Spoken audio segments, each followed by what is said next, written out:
Nazana esengo ya koyeba ke boza ebele liboso ya baetano na bino ike batata bamama bandeko mbote bipai biso bozuli baku ya ko Olanda biso. C'est parti pour le 45 minutes ya direct. Nous sommes bel et bien en direct sur Canal Kin Télévision, na Canal Presse où ils ont émettre à la ville province de Kinshasa, capitale de la République démocratique du Congo. Merci Nabino dans le 24 communes il y a Kinshasa, merci Nabino dans le 26 provinces il y a République démocratique du Congo, merci na Brazzaville, merci na Cotonou, merci na Lomé, merci Nabino na Johannesburg, merci Nabino na Rabat, na Caire, partout besoin na Bisso, na Bruxelles, na Paris, na Dubaï, na Bangkok, na États-Unis, na Canada, na Irlande, na Hollande. Merci de partout, na confiance au Bozanango, na Canal Presse au Kanyima Solo, Awa, na Kinshasa, na Tang Otobandi, Zoa télécommande na yo, Boaka yango, parce que ailleurs en Saint-Instant, il n'y a absolument rien. Tikala Kaka na Canal Presse. Équipe technique au grand complet, comme d'habitude. Veamba Tamona ya Barumbu, Azanabiso Awa, Rodi Louadi, Azanabiso, Freddy Takida Azali, Msimbi Amavinga Azali, sous la réalisation, il y a Serge Makoso, sous les moyens Mona Fibo, sous les Fibo, Azali, sous un lobby, na Manyama Ignon, Fibo, sous les, oh, Renaissance des Mené. Hein, sous les bienté, salut bienté. Sous les Mbote, Yom Tolala qui est à la régie finale. Dim pour tous les grands maestros Mbote. Voilà l'équipe technique Oyo. Ils ont permis de biso pour bonne ambition à Bandako dans de très bonnes conditions. Tout ça bon vendredi. Dernier jour, donc, il y a Souka pour na Poso, pour na Canal Presse, Canal Presse des Alaka, du lundi jusqu'au vendredi. Lélo, tout ça bon aujourd'hui, le 14, hein. Le 14 c'est la Saint-Valentin. Saint-Valentin, il y a la raga. Ouais, rouge et noir. Ah, ça passe. Saint-Valentin, il y a la raga à Freddy Takit. Bon, ça va, problème mes athées, mes bisous sur le Bampaka, et ça pour la Barodi, Freddy, Couparbo, la Zaten, à Monia. Saut de mouton, ah, saut de mouton. Couparbo, là, à ça la rapide. Joël Pembele, au son de Nabiso, depuis, quelque part, Joël Pembele. Voilà, quelques informations. Félix Antoine Chilombo Tshisekedi a visité Gilobi, Unikin, Mini Penzana, Homme, Oezabongo, réhabilité, travaux, il y a rénovation. Et c'est là qu'ils vont lancer, pas il y a ministre, il y a enseignement supérieur et universitaire, Thomas Lowaka, l'enseignant, c'est là qu'ils vont lundi et l'équipe, Kassi, Félix Antoine Chilombo Tshisekedi, Lobi Yemoko, tout à safari, basket, kepi na mutu donc yemoka zalaki akena ikutala ndenge misala ya ko réhabiliter ba homme ya inikina ezokoba avec impact na idéologie. Après wana Félix Antoine Chilombo Tshisekedi abetaki tour na actualité du moment na ba saut de mouton, saut de mouton. Voilà, na ba saut de mouton. Atambolaki partout na ba saut de mouton oyo ba travaux ça vraiment na ralentissement makasi. Kasi tango bakomi na changu ekomaki yewana bon on a ba image na kati ya Canal Presse ya lelo. Alors Tunda Kasende, vice-premier ministre en charge il y a justice yepé à salaki tour na ba chanter à saut mouton, tout le monde maintenant députés nationaux, tout le monde a reçu la tour n'a chantier. En tout cas, tant à Tambola qui pour se rendre compte, il y a été avancement de travaux constat et pas tout la casse c'est qui bon amer et puis bah travaux ça quoi avancer tout la casse c'est qui que justice et que ça la musala na yango avec objectivité. Une pèse lobby samedi 15 février na Katia stade de martyr na Nzungu il y a ma famille pour la 38e anniversaire il y a parti cher il y a Etienne Tshisekedi wa Mulumba il de PSP pour profiter pour nous fêter là il y a alternance. Est-ce que Félix Antoine Chilombo Tshisekedi a la lobby na stade de martyr? That is questions comme disent les Anglais to éviter tous on va le vérifier demain. Michael Mukebai Konso n'est pas libéré. Ne la lobaki est commis le commis lobby commis lobby kuna. Match zate.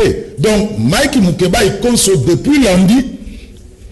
Population qui t'a kende na prison centrale ya Makala na molonga linaye mama cocotte bazo kende kuna mais tozo comprendre était ambremé so sale makaka or cour constitutionnel et c'est kataki makam bon Mike Mukeba a son droit ko lalaka na prison te nenga so la na prison wana normalement fa bima mais qu'est-ce qui se passe que Mike Mukeba aza ko bima kaka te tout ça ko comprendre te to éviter comment il va greffier oh juge moka teki mokolo toté oh bonabo on ne comprend plus rien to ko beta tsoto na etutu na kati ya émission ya lelo recensement yabawewa eko banda bongo lundi et bongo 45 jours pour na ko recenser tous les wewa au bazar na ville province ya Kinshasa et puis recensement wana il faut chaque wewa afuta 2500 francs na bandeli 2500 francs donc ba ko sabinoté gouverneur de la ville province à Kinshasa lobby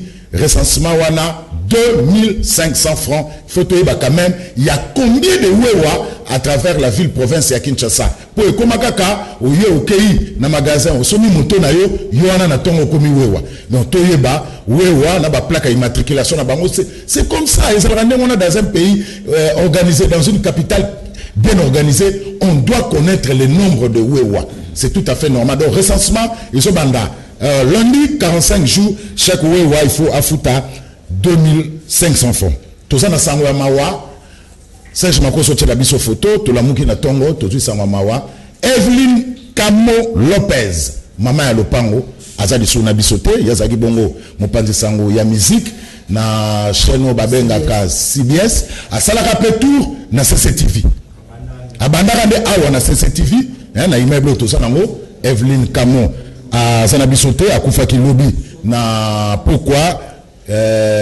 nzoto na ye eza sikoyo na morgue ya clinique Ngaliema en tout cas tout ça c'est là ba donc tout c'est la programme ya matanga potoye ba ndenge yona bozomo na ye boyeba ke malama zako pesa basanga kitoko na o etali bongo musique ya mboka na biso Evelyn Camo Lopez dit mama ya lopango atikaki biso depuis lobby na butu corna eza bongo na clinique Ngaliema. Merci Serge Makoso. Jean-Paul Kazamba, indépendant proche du FCC Mbote. Mbote Ndeko Gilles. Première participation on a Canal Presse. Première participation. Merci. Papi Okata, INC, Mbote. Mbote Mingi Ndeko Zulu. Merci pour l'invitation à Bino. Voilà. Prince Mpenge, Mbote. Mbote Ndeko Gilles. Merci beaucoup. Ozomi côté Prince Mpenge, bah nanda ko bayo kiote. Voilà. Voilà. Alors, merci Ndeko Gilles, merci beaucoup pour l'invitation. Voilà. Tout ça c'est la Jenny Kaninda, a bien comme la biso calamité comme ça et plateau que ça l'a équilibré pour te mettre en tout. Alors, dans le bac on a titre avant de kota na sujet na biso sujet na biso visite il y a chef de l'État Félix Antoine Tshilombo Tshisekedi lobby na ba chantier il y a très mouton. Voilà. Naba saut de mouton. Saut de mouton. Saut mouton T. Saut mouton et ça, j'ai à ban d'être ba Congo loisir, d'être maman falan, wana saut mouton, saut mouton. Mais oh il va tonga saut très mouton. Voilà. Voilà un torbette à tout tout. Mais tout le prince Mpenge, Mike Mukebai, ba libéré karaté, prince Mpenge en 2 minutes 30. Ministre le capot Mike Mukebai a retrouvé famille. Merci Ndeko nako confirmer que Mike Mukebai Tino Ngonga Oto Koloba azali obe na prison ya Makala uta cour constitutionnel arandaki arenaye pour na kosenga libération immédiate ya Mike Mukebai député provincial ya la Moka na commune ya Lingwala. Depuis samedi ba avocat ba bandaki procédure na ko Mike Abima mbongo tu basengaki to pesaki to kei lundi na population ebele abimité to kei mardi abimité lobi mercredi to kiti sur abimité le lot mokolo ma jeudi non le lot to vendredi plutôt vendredi jeudi to kendeki abimité le lot to vendredi pour mikonyo sona ko zala kuna donc nakomo bosa na ba jour dossier c'est longwa ki na cour constitutionnelle et loko aliboso zalaki batia mokoloto na mokanda ya cour constitutionnelle pour même mokanda yango ba ya ko notifier ba magistrat ya coup d'appel pour coup d'appel de bimisaki arrêt avant du droit wana de mokanda ba manœuvre sama ki mingi pa bazuzi okomona moko juge ya coup constitutionnel atika ipane na ndako abula nanga na ndako moko aye na ye na ba 17h mo akangi téléphone donc ti quand même mokolo ya mardi non mercredi toi il soit quand même signature na ye dossier le kuna na cour constitutionnel et que comme na cour d'appel donc na moment to ko le basikawa likambo na cour d'appel on a cour d'appel yango c'est important bango nde bato azaki mokano batinda maki na makala parce que ba to memeli bango arrête to memeli omi kana bato bi cour ya likolo et lobete bo relâcher Mike asali na le côté et comme sika yoana et comme ba manœuvre tinu mokoma lelo ba avocat ba ko sala mosala na bango mais biso ba politique to ko dénoncer quand même ba manœuvre bango ba avocat ba bango ba manœuvre dilatoire biso to lobi ba manœuvre politique bo biti na nini ba ko kanga Mike alors bien à moment où mboka iko pela moto soki Mike abimi et que ça mobulu ba msusu ba bio Mike azara monoko mola ya bomba kate donc nous dénonçons ba manœuvre que salama. Nous remercions également par la même occasion mobilisation à peuple congolais. Peuple congolais, tu remercie Binopo depuis lundi, bozo kende na makala massivement pour na Mike. Vous savez ba marche de ba prison pour na Mike abima. Mais vous avez la confiance, to ko sala manso et te Mike abima. Même le président Martin Fayulu coordinateur la Muka de Famozito même moi na mboka Jean-Pierre Bemba, bazali ko lobana Mike aza patient akobima nekaka. Lelo ba avocat ba kei kuna de la coup d'appel pour na koluka lo lengene ya kozwa koza mukanda o etikali soki balongeka mbala mo na coup d'appel directement ba okendela makano donc soka bimi lelote mokolo ya vendredi en tout cas lobby Mike ko bima mais pona akende boko mais la makala il faut une audience avant bima non kuna zalika ka ba kei ba notifier directeur à prison ba l'actif directeur à prison mokano ya cour constitutionnel pe lolengi ba notifier ngo ba ya donc c'est penge na koyoka yo Mike Mukebai est libre mais ce qu'on peut albima na lopango ya prison certains makala zo senga ba formalité administrative mais sikawa papa pour le coup la pona ko tia mokoloto kozwa kaka signature ko poser likolo ya document bika mai pesa na ngona kati la big mai pesa na ngona benani oui mai pe ali basenga ki mosolo pesa maki donc ezali ba manœuvre oui ngala na expérience wana mona mboka Pierre Jacques Chaloupa ba wana za ordonnance mais na mokolo za ordonnance na mokolo ko bimane basaka un mois donc ezali ba manœuvre pona ko nyokola iko désarmer pour marquer mi connaît ce temps de okenda kuno mona alongo dans la chambre na a cause ya biso premier la porte donc a franchir ligne wana abima libanda donc nous savons qu'il y a un manœuvre dilatoire to ba information tout aux yeux ezali balobi Mike na moment oyo makambo ya ba saut de mouton makambo ba détournement ya mbongo oyo tout ça makambo ya bandenge Félix a réduit ba salaire ba fonctionnaire Mike soka bimi le la journaliste d'investigation de sa formation oui. Mike azali moto apolé akopanza sur makitalo botikano na manqué bo sape moral naie donc yango ba ko sala olenge wana lolenge mope lobi ba ndeko beli ba bengi so na téléphone ba bi presse penge na nikoma engeli ba biso ki Mike abimi bino ko remplacer na prison abi prochaine deux prochaines personnes vont dans la prison miko la presse penge na nikoma engeli na tuni po na nini ba bi po bolo ba vérité na moment où bolo ba vérité ezako sala bango passe ezali pas chilombo ezali pas kabila mais ce to lobi to ko banga prison te ba intimider pe biso to ya ko to finga kate to ba gande vérité ah bah désolé 15 millions ce que tu dénonces c'est un problème voilà bon on a besoin de congolais donc boye ba été Mike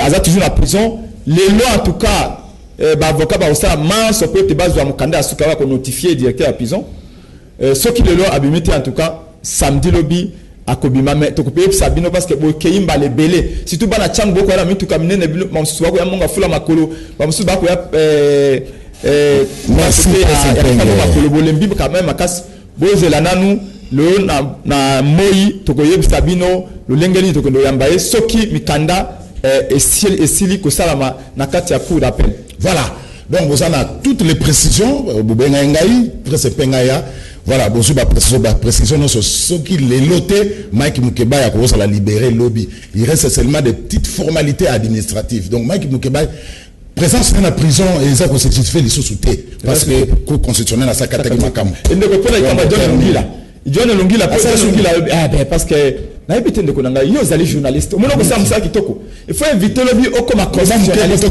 John Longila l'équipe na top Congo le bio azali porte-parole et assemblée provinciale et puis lobby na comme assemblée provinciale le bio arrêt à cour constitutionnelle bimiwana ezali pamba liboso ya Godin Poyi mais nous disons John Longila ce que lingo comme porte-parole de l'église à Godin Poyi sala ya ngoma ce que za porte-parole ya église à Godin Poyi to ya Godin Poyi c'est votre droit mais koloba makambo ya kepa ce que aux alingando tikala ngando so aux ali so tikala les journalistes formation na aux ali so qui est efficace mais comme constitution nationaliste et quand il dit qu'il y a des erreurs scientifiques, ça veut dire quoi? Merci. Scientifique. Voilà, la médecine est alors, Papi Okata, Tobana Nayo, na sénégalais ba téléspectateur que Jenny Kanindaye, Yowana, ça peut qu'on ça été nanda ko ba monaye Serge Makoso, Yowana beau comprendre saut des moutons.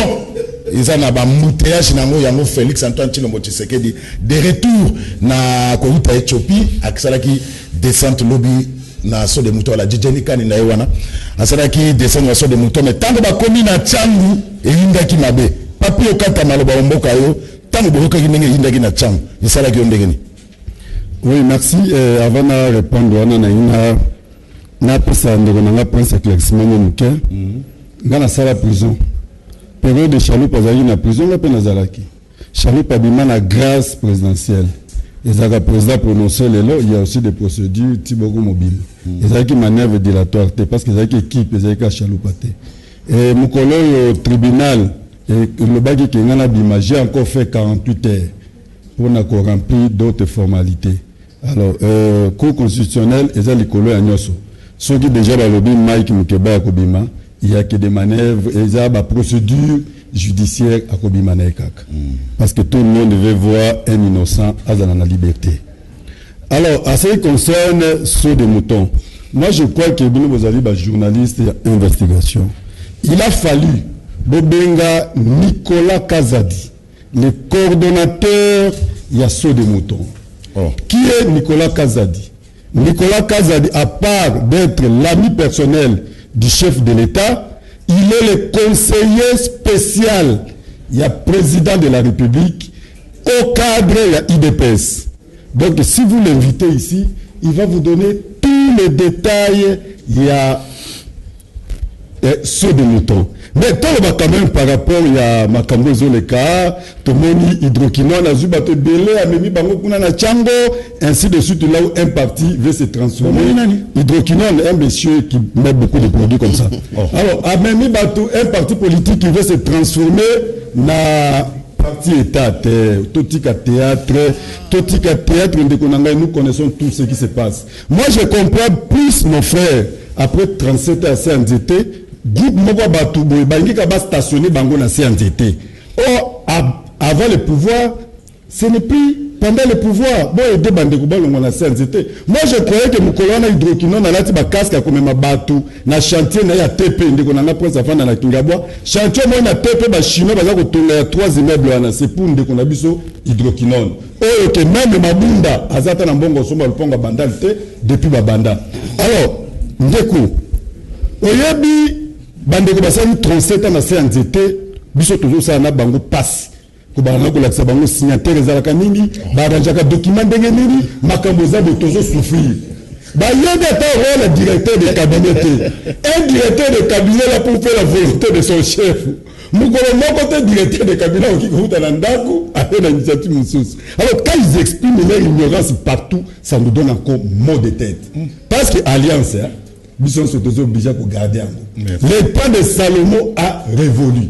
Alors, soit des moutons, Bisson toujours qui chance au Kenya étranger, je vous dis tant, tu as dit que construction non sur le chantier, ils allaient à Kakana, Bilinga. Attends, le solo bani ko tonga chantier, ko sabana boko takuna te ko bantu bezali, babiloko ezali et ko kwela yo. Tolanda qui vice-premier ministre budget. Et azaki na baningomba na ba otake pas chef de l'État, ministre des Finances a ça débloqué mbongo. Ba rassurer biso ba lobby na mois 30 juin toko fêter na ba saut de moto. C'est la troisième promesse hein. Problème mais le 30 juin ko fêter.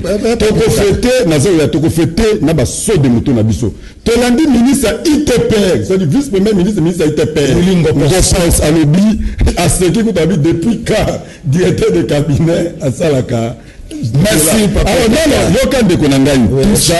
Tout ça, tu yebi, qu'est-ce qui se passe? Bandiganso bakanisa ki 5 ezali 1000 ans. Bazala kina biso tozo kita ko soutenir Fachi, ba ko soutenir Kamere na 2023. Donc, nous pas ko ça otende konanga ba ko soutenir c'est ça les accords. Les commis cash.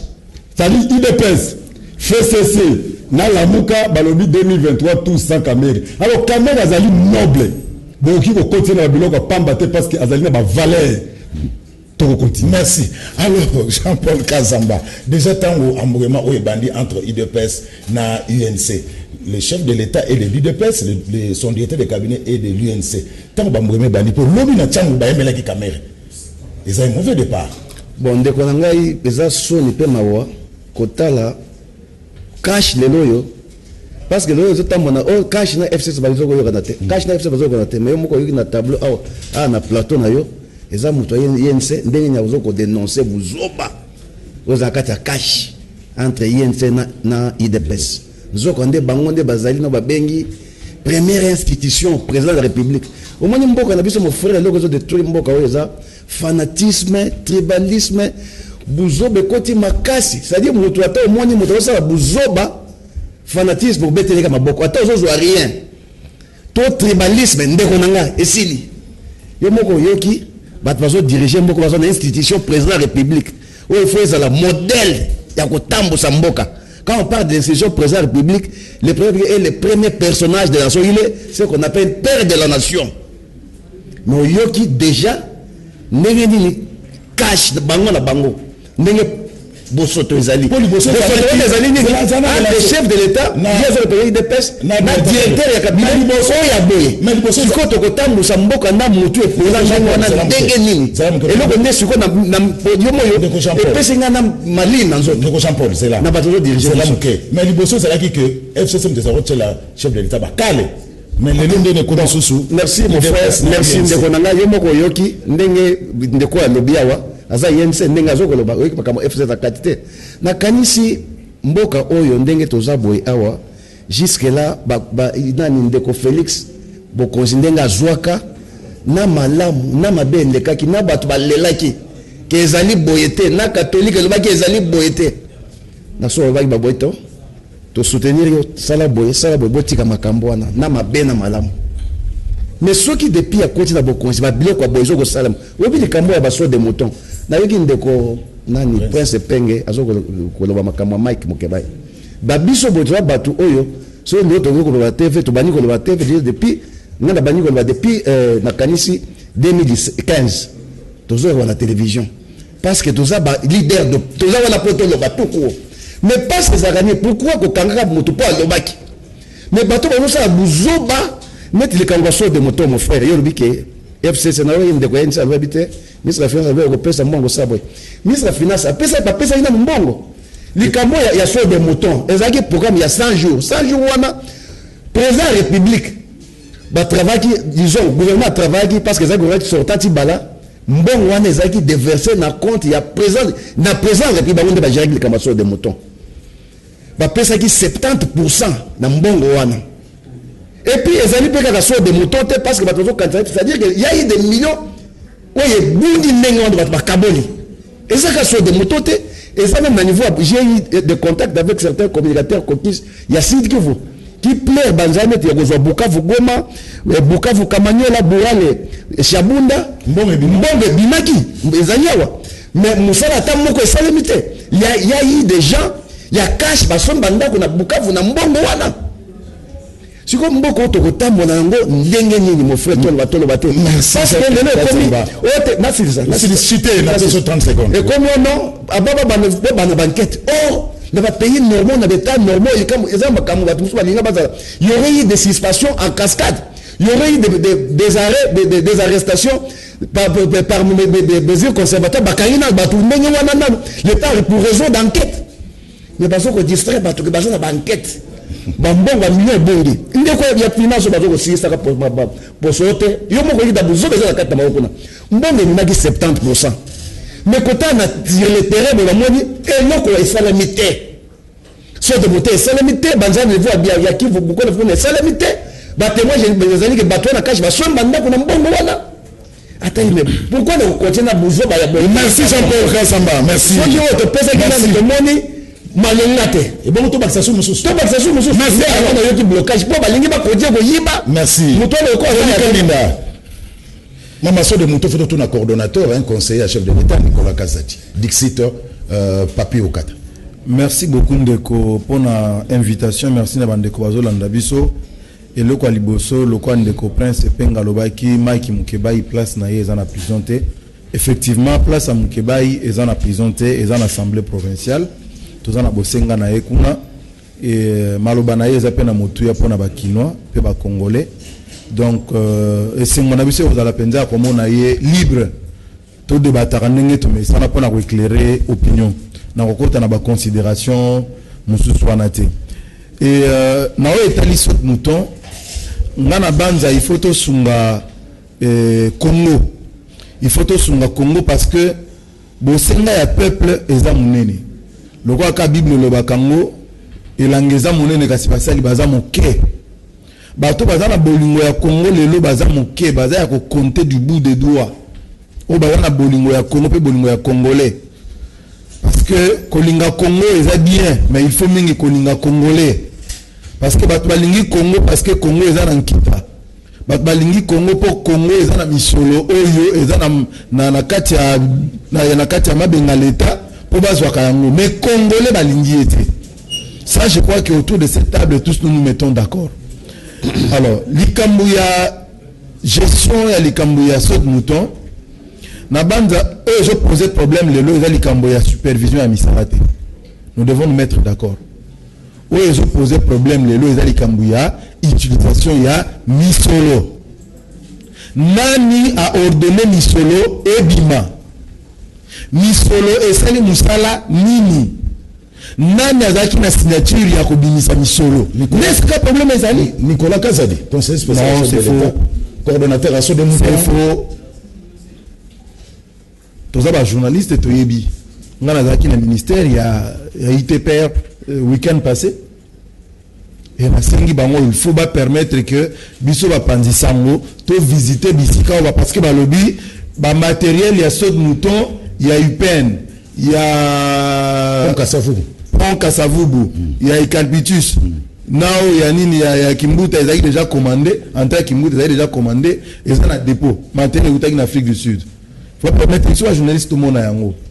Donc, ils ont posé problème le lot, ils ont tenani avec diriger Misala. Problème est c'est posé, ils ont mis solo à Congo, Ebimi, nani a na signature, nani a ordonné Misolo Bima, Ebimi et Kewapi. C'est ça le problème. Toko foué ba Congolais te papa. Ils ont un adage moro tolobaka, on a ba koko na biso, maïe n'ingana pamba te. So mon maïe n'ingani loba et logo kwei, tope o ils ont assez et n'ingani. Donc, tous on a posé que le corps à Mukonza Mboka lobby justice et contre Likambango justice est déterminée. Il ne faut pas te ramener ma Cambonio sur un niveau de parti politique. Le débat public na Mboka na biso va dénaturer yango. On se rend compte que biso yo toza considéré comme élite ya Mboka topé bato ba kendaki classe pour na kosunga Mboka to sunga Mboka te. Le vrai débat tozo posé yango te. Le vrai débat aujourd'hui ezali le social et la population congolaise. Parce que vous avez des partis, oyo, baza, philosophiquement, baza na makanissimoko. Mais sur le terrain, hôtel et saléli, on dirait Moussoubaye qui on a rapport tcha ebele na ba poche na bango. Oyo slogan, baza pesa na UDPS, il y a peuple d'abord, et donc comme en réalité, c'est à cause de certains individus. Et ça, au coup de la parti politique, on les défend.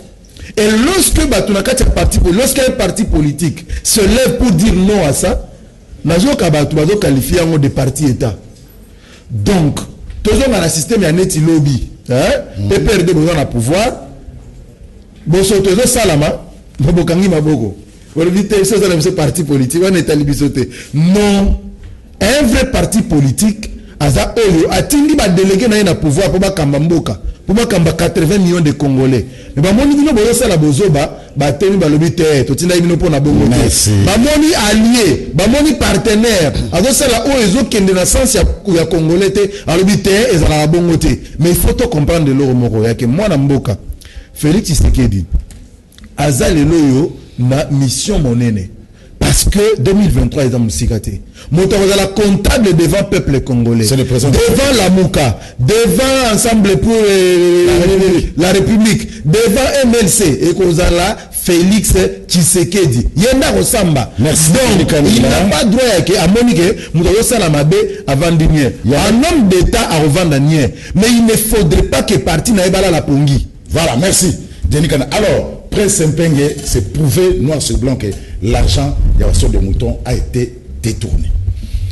Merci de Kozul. Avant que justice appelle sa bisonani, maintenant on a un ralentissement il y a misala. Heureusement que Mboule Beti a moment na Tchango, bateau le pays, batarabo et l'eau exate. Merci beaucoup de Kozul. Primo, na aussi la mise au point moqué dans les Camboya Mokebai. Papi, chaloupa kotaka na prison peut-être à viola comme ça moto te to a iba kambongote. Bato banso bakendaka na prison bakendaka pona motif mogote. Eh ba viola, ba boma, ba kenda pour des raisons politiques. Chaloupa a oumelaka peut-être kenda pour des raisons politiques. Le lengo mongo Mokebai, n'oublie pas ici l'exemple récent. Kulutu nanga Gabriel Mokia. Bakanga kia walo il y a à peine un mois. Pour l'année effraction de bakani tentative de meurtre.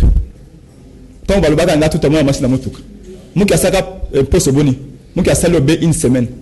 Pour la tentative de meurtre. Il y a une hiérarchie à l'infraction. Une tentative de meurtre. Ils ont l'écolo. Mokia, le colosa proche à Chilombo, ça y combien de jours? Je n'ai pas pu savoir beaucoup de la lingaming. Voilà, tout ça. Lobo conseil à Félix. À Kendara na makala pour détournement de deniers publics. À ce coordonnateur, il y a ce peu la mission à Félix na kancha chikune sika bazali na prison la bangokuna na kancha. Lobo a salé au B 2 semaines. Pour la infraction, il y a détournement de deniers publics. Infraction à l'écolo. Voilà. Mais Michael Mkebai, il fait comparaison. Michael Mkebai, comme dans la Kababi, soit-disant injure publique.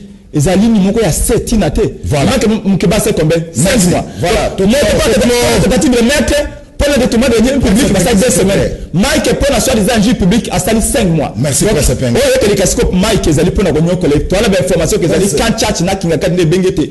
Bonio colère sur ce boutique et membre. Merci. Alors, la réclamation de Moutou. Parce que tout ça, la image. Non, mais, n'a vu que, yo, aux journalistes, au Batualinga Mingi, n'a kamwe, pour la première fois, n'a de Kozou, la bangui, la télévision. La bangui, au point qu'on a l'image. Et ça, il y a le bas, ça la bref, n'a proposé la image. Ça la bref, n'a image. N'a eu pas ce penge, descendant le monde, bâton, la Kendagana Tchangu, la Kendakana Lukunga, Banak Sasa, Bamimakana Wapik. Mais, ndeko Vitali Kamila accueilli na Tchangu bato ba koyemba kamere moyibi. C'est un signe et il y a des signes qui ne trompent pas.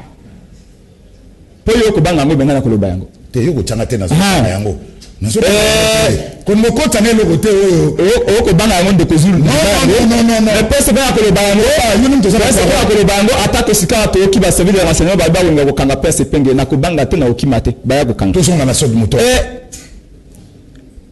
na kala webi ke yani comme moko j'ai fait une analyse comparative rapidement après sango ya Bechab sous Kabila ba détourna 32 millions à SNEL ba tikali ko yembela Bechab bongo te 32 millions ça dit c'est le double de 15 millions ba Congolais Barcelone ba la mukakate mais aveniment était mon cause le Martin Fayulu na pouvoir en 2018 et réveiller la mémoire le maman ko tukama tembele akomo na émission Canal Presse maman ko tukama kana wenze ako tuna la ndako Canal Presse bandi omoni ça dit que comment ba presse penge to bundi na bino ba Mike Mkebai to réveiller conscience et capacité cognitive de la population bala ndela makamunyoso tango omoni que Félix na Kamere ba kiti lobby Félix a kanisa ki ba yembele Fati Béton ma compagne to ba ko yembela directeur na cabinet Kamere Moyibi et avec des centaines de milliers de gens ce sont des signes ça doit interpeller tout le monde y compris moi-même presse penge que lobby soko yimbo nga peuple lobby soko là c'est une sale affaire peuple na biso ayebi ako se laisser sous fierté conclusion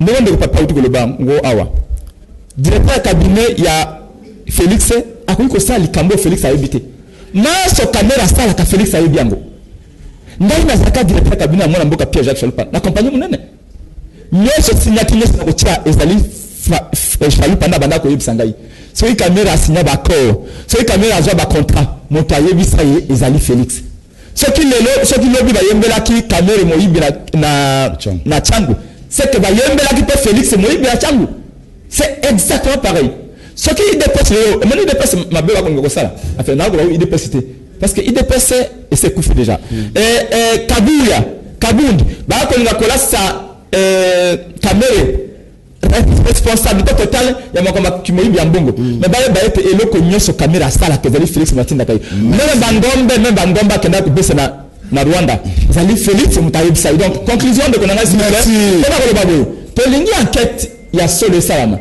Yep ça n'a pas 100 jours. Félix est en train d'échanger. Donc il faut qu'on appelle yango. Tant que Félix a qu'à chiter, tant que Félix a qu'à ça la propagande il y a 100 jours d'échanger de limiter. Mon collègue Félix a qu'à un discours. Kamé pas dans le même discours. Au moins Kimbuta pembeni ya caméra. A côté la boy pembeni. Caméra a côté la boy. Félix a côté la boy. Caméra pas côté la boy. Ba commentaire de personne a kubela caméra coaché donc caméra a coaché chilombo tu na kotanga caméra kotanga kimute pas kodoki Félix a le bagabe s'il vous plaît ça est la faible historique c'est pengue ni ko le temps Félix a le but et a mis ça à 100 jours tant que 100 jours que si là na kozonga ici sur échanger de limité pour na couper sa bino rapport 100 jours PCC. Merci. Parce que il a 200 jours. Réalisation pour la relaxation après ça peine que tous on a gardé les images l'État Mbia Bomisamo visite ya chef de l'État Lobina sur des moutons ya Tchango Serge Makoso Toké.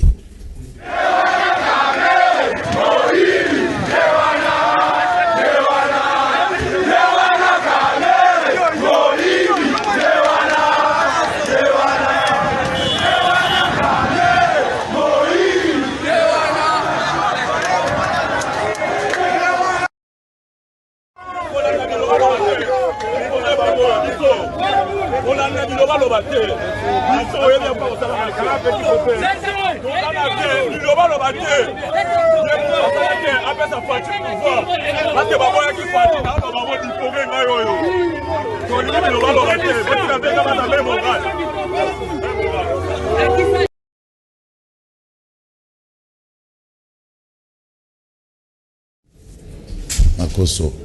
Voilà. Jean-Paul Kazamana annonce mon papier au Kata. Côté Moussous Bazo Yemba, côté Moussous Bazo côté la caméra, confusion est totale.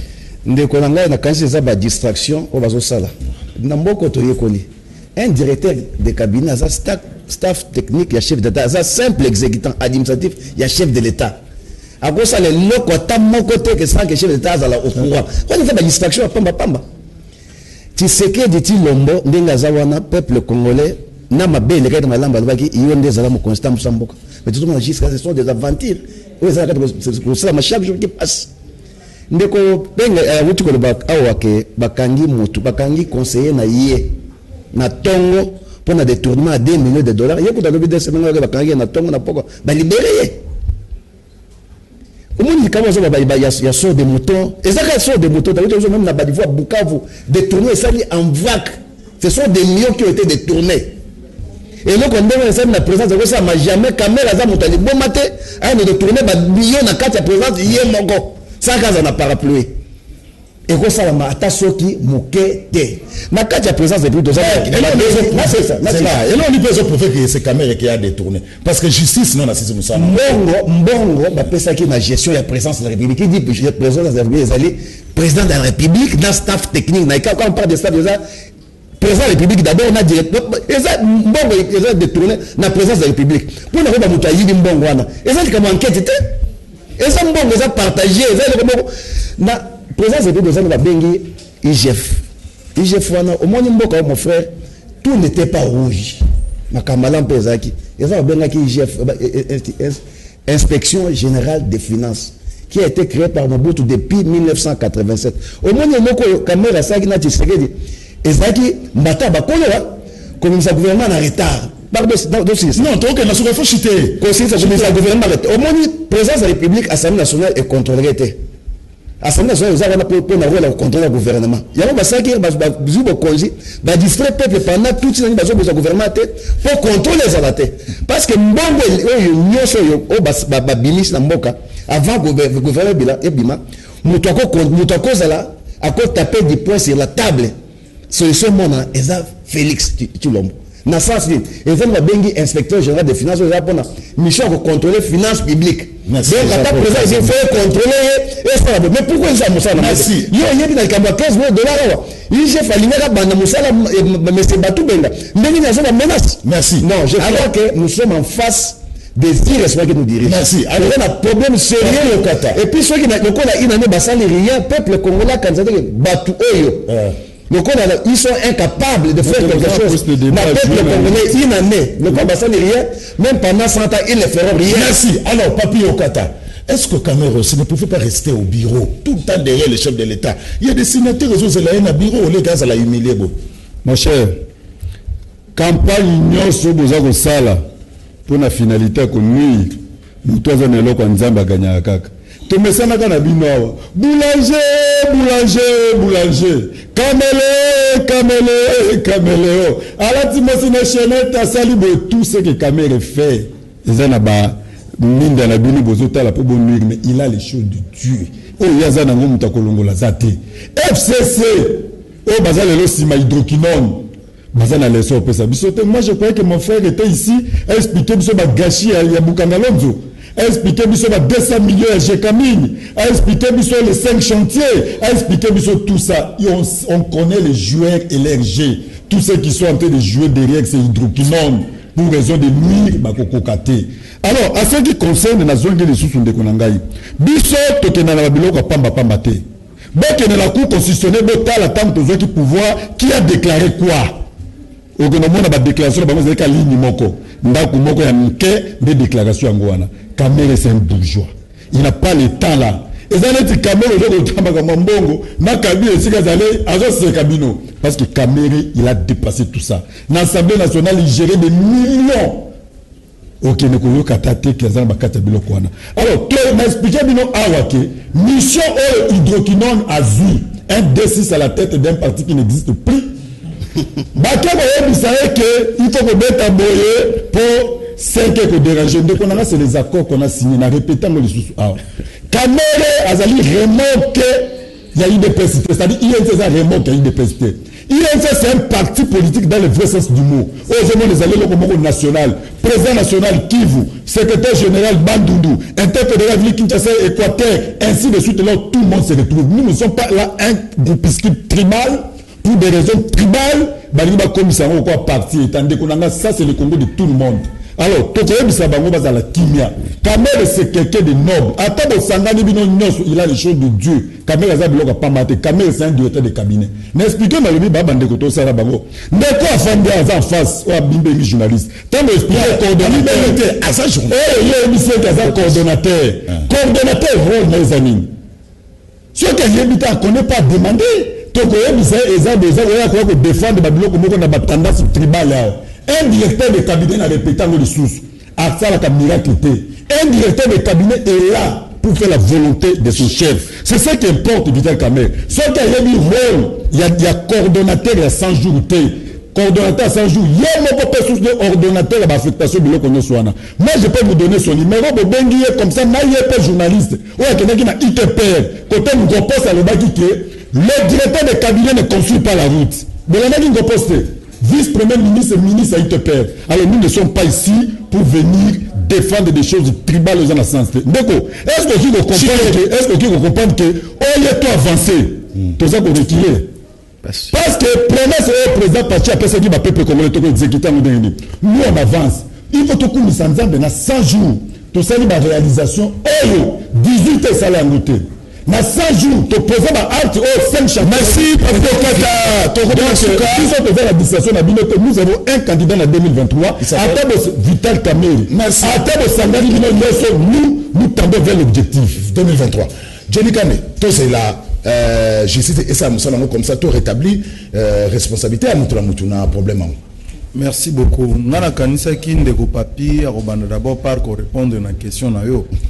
Mais tu as ici à répondre à la question à ôter. Mais tout ce qu'il a su dire, c'est que Vital Camere, Aza, Choya Nzambe, Aza Moponami, Aza Motindami Nzambe, pour aussi les passe à Congo, pour défendre les Congolais, pour Sala Moussala Mboka, candidat en 2023. C'est autour de question Mokwa Motouya. Au lobby, autour de cette table, le directeur de cabinet, Aza Motoa, il y a Moussala, il y a président de la République. Place na yezana bureau, ko concevoir, ko coacher cabinet, ndenge ba yembela kaye, mukolo ya présentation à programme, il benge coacher parce que c'est ça un directeur de cabinet. Il est là pour coacher le cabinet. C'est lui qui donne les orientations au cabinet. C'est lui qui guide tous les services du président de la République. C'est un coach. Suppose un directeur de cabinet qui n'est pas un coach, il faut le mettre à la porte. Mais lorsque nous parlons dans ma justice, ndeko, justice, même dans ma commis lobby, la justice élève une nation. Le lot tout le monde va changement, oh, ça mis à la tête, il y a appareil judiciaire, il y a un cannabiso, et ça, ma saluer.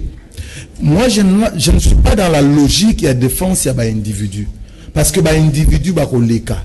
Ok, individu va koleka, mais seules les institutions restent et le peuple demeure.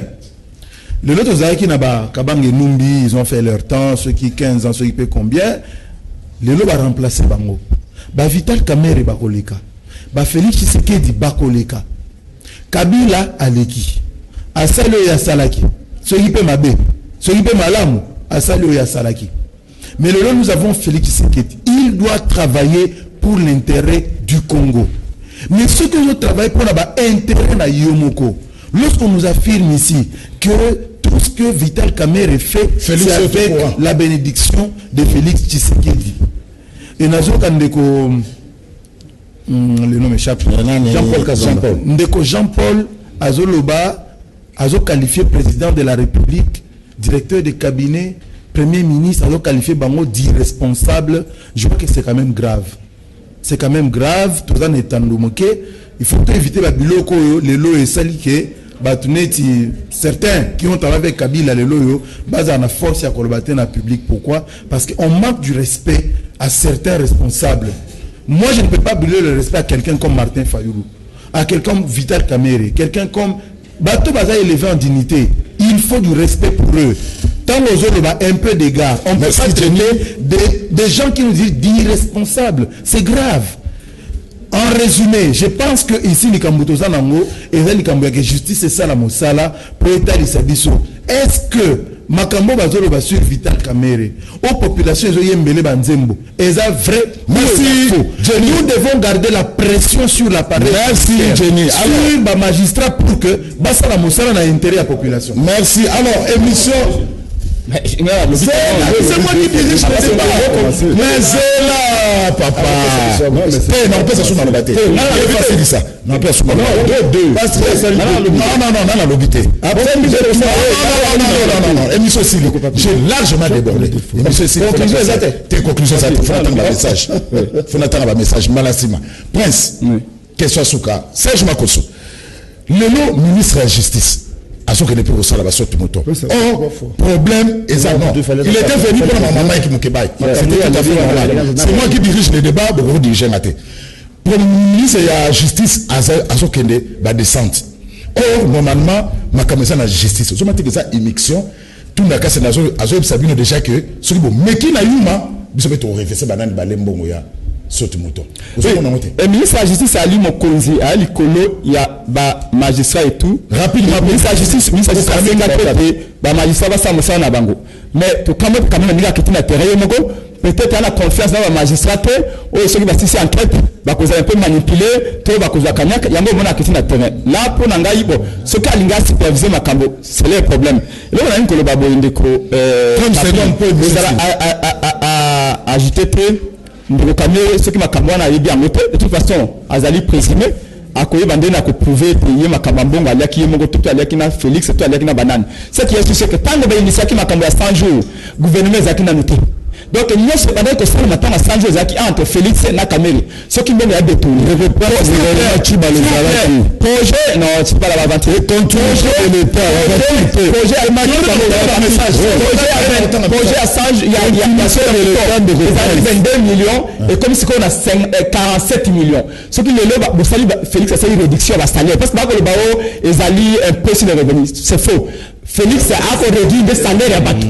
A réduit le salaire à Batou. Peut-être que ça, le budget il y a 10 millions. Tant que le budget a 10 millions, le budget il y a Congo, il y a 7 millions. Il y a 11 milliards. Il y a 11 milliards. Budget il y a 11 milliards. Tu vois que le budget il y a 7 milliards. Tant que une campagne a budget à 7 milliards à Parlement. Et là, c'est qui te peut pas n'a deuxièmement, tu connais le welcome magistrat. Le magistrat, c'est qu'à Félix a tué Zalité. Et Zalinde a sali permutation. Quand elle est même bateau à Kabila Ndazi, à Zengis. Voilà, merci. Après, là, c'est ma collègue. Alors, on va message. Je vais vous dire que c'est Kaleb. Kaleb, Bakandi était, là, le Kouta.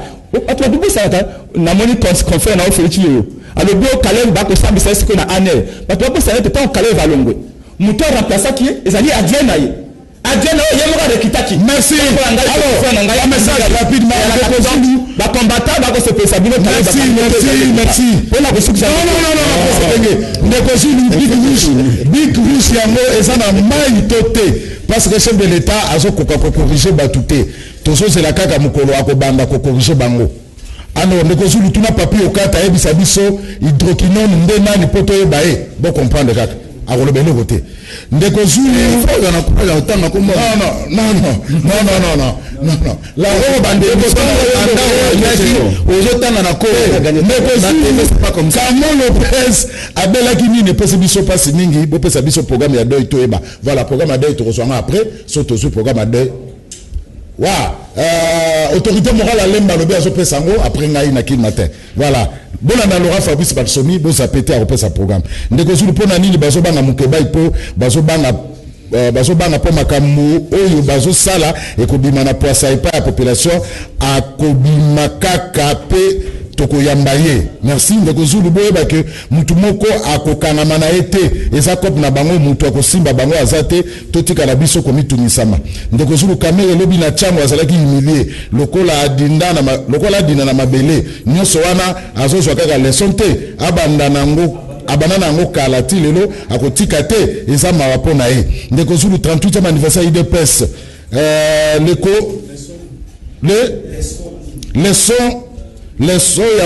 leso nini ya malamu oyo bamemeli na mboka batika kodise biso ndeko zulu Fati azongisaki